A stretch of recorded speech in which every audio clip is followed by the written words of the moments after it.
and turns them into these little spores. There's the spores to colonize next year's root systems. These vesicles only have a shelf life of about 9 months. So if you're buying a mycorrhizal inoculum, be very careful that you are not buying vesicles, because they aren't going to last. Now they harvest the root system at the end of the year, they dry it down, they chop it up, goes through sorting and cleaning, and then it goes into the little bags that they try to sell you. Those bags sit in the warehouse for 6 to 12 months, gets shipped out to the store. How old is that container of vesicles that you're buying? And then you put that on your plant and you say, see, this mycorrhizal stuff doesn't work. Could you harvest your own roots and say freeze them? Yep, harvest your own roots. That's the, we're being colonized by dogs.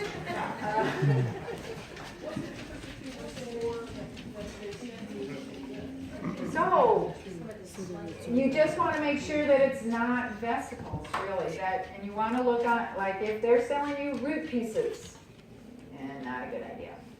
What do most of the people who make mycorrhizal fungi, what is the structure that they're actually sending you? Next slide. These are the extramatricall spores. This is what has the shelf life of, 3,000 plus or minus years. These things, as long as they are not germinated, as long as they have not gone out of that dormant stage, you can be the nastiest, you can do the most horrible things to these spores. Doesn't faze them in the least. So inside the root, we've stained the fungal tissue with trypan blue. And so we can identify the fungal tissue as compared to the plant tissue. You can see the hyphae growing out from the mycorrhizal tissue in the root system.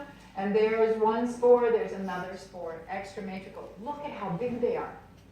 These are ginormous spores.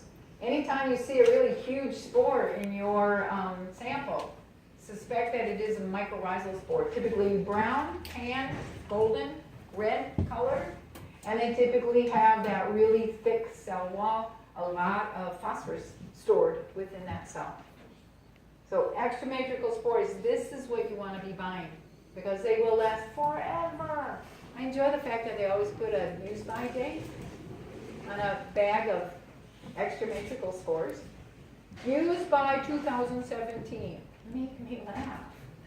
I think we could probably go with 3017 and we'd be just fine.